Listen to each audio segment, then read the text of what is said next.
They came out with the first official soundtrack release. I will be bumping this at work today because it sounds really cool. And then there's also the Expedition Project, which I'm super excited to get into. Hello, all. He is Virgil, the design director for Arc Raiders. I'd like to spend a bit of time talking about this topic. It's important to many players familiar with games like Arc, this being the subject of progression wipes, or as we like to refer to it, the Expedition Project. Okay, so all wipes are going to be called Expedition Projects. Previously, the question of how we will handle resets or wipes has come up.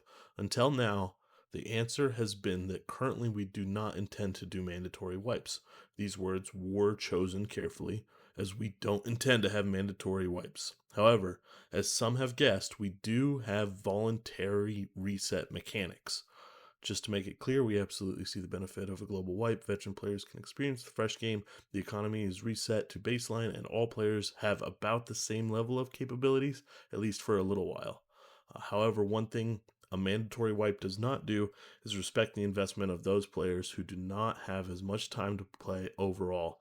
So, as we have done with several other mechanics, before mimicking other established mechanics, we'd like to try our own method, ideally to the end that best suits Arc Raiders and a larger majority of its players.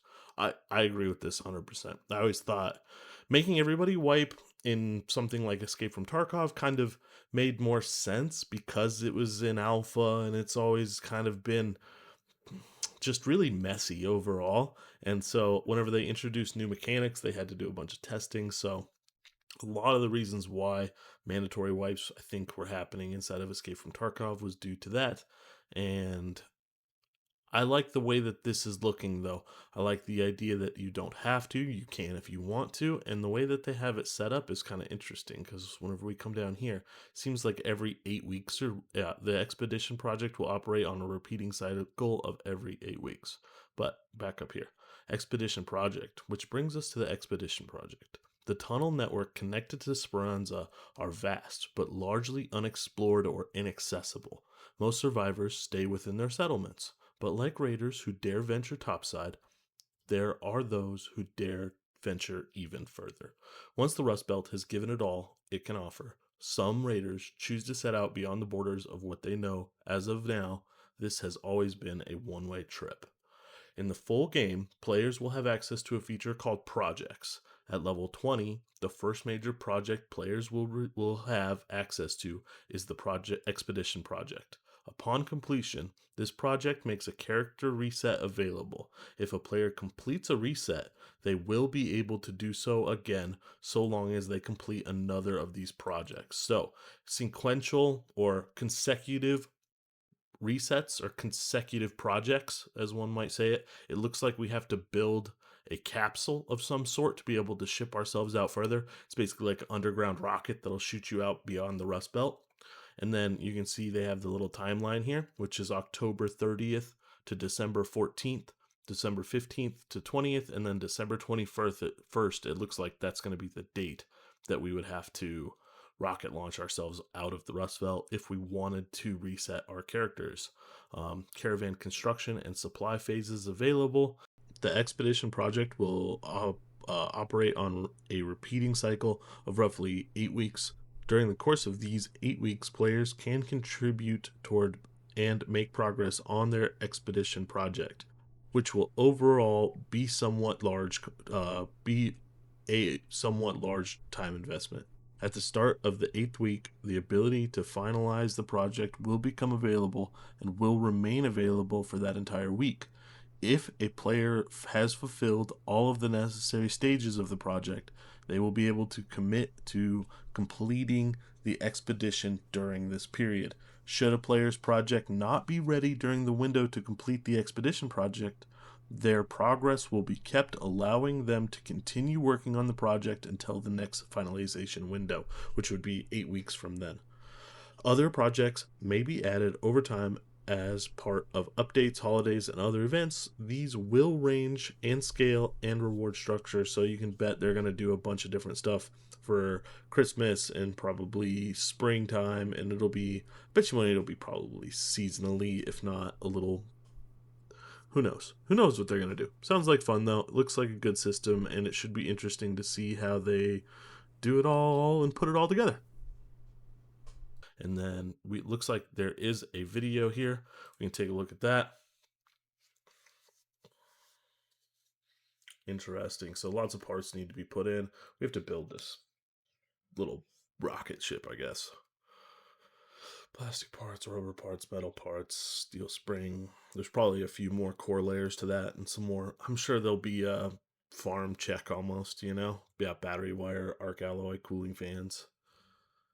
Window closes in 5 days, 20 hours, and 17 minutes. So it's basically like a task with a time limit. Okay, that makes sense. What is kept? What is lost? So, what do you keep through an expedition versus what is lost? Players will lose anything inherent to their character's progression: levels, skills, items, inventory, workshop, crafting, capabilities, etc. Players will keep cosmetics, earned or purchased, obviously, awards, achievements, rankings, essentially anything rooted solely in the metagame or involving real money will be preserved. Okay. For convenience, after completing an expedition, players will be able to skip the majority of the onboarding and tutorial steps they went through as a new player, this being things like unlocking certain features, maps, etc., as they play through the early game. These will just be available from the fresh start. Okay, so you don't have to go through the introduction stuff. Now, aside from players who like the thrill of starting fresh, why would you willingly give up all your hard earned progress? Obviously, there's going to be some benefits and incentives. We are still finalizing the exact benefits and rewards, but they will generally follow along these lines. Permanent account unlocks for each completed expedition, unique cosmetic rewards for each completed expedition, account buffs that are applied to the duration of the following expedition cycle, and sequential completions of the expedition project increase the magnitude of these buffs up to a limit. So I like the permanent account unlocks. I'm sure it would probably just be bigger stash space, maybe like a little bit better stuff with the traders once you get completely ranked up or something, even though that feels like it might be a little bit, overtuned. I'm not 100% sure. I'm sure they're balancing it as they see. I think this is the one where they should really lean into it. Unique cosmetic rewards for each completed expedition. Like make some super sick cosmetics and have it be basically all around bragging rights, and make it so that you get like that dope trench coat with a hoodie, and like you can really deck your character out with some really cool stuff. Make it grounded, make it realistic, but also make it super sick. If they just did this and you got like a cool little thing to put in your hideout, this would be enough for me to want to do it. I don't need I don't need account buffs, and I don't need permanent account unlocks. Um Even though I'm sure a lot of people will want those things, I don't think that's absolutely necessary. As long as they're minor enough to not really give a massive advantage over everyone else, I think that's fine. And so, yeah, so sequential completions increase the magnitude of these buffs up to a limit, which means if you do them in order, you can, or if you like do one and then 8 weeks later you do another one, then that means that you'll get a buff on those buffs that you got from the last one. Okay, I guess that makes sense. One point to drive home is that we are being very careful about the nature of these benefits. Completing a reset should never give a player power or combat advantage over anyone else who has not completed a reset. I agree with that. I don't think resets should give somebody an edge over someone else. I mean, inherently they're going to be at a disadvantage because they're not going to have good gear. And I think it should be harder rather than easier for players who have the like. I think the game should progressively get harder if you're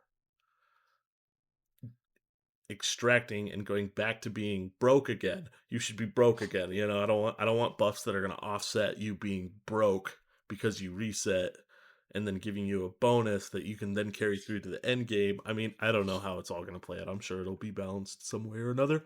I just want things to be fair. Initially, these benefits will center around cosmetics, bragging rights, quality of life, and smoothing out some aspects of progression for those who have gone through a reset. Okay.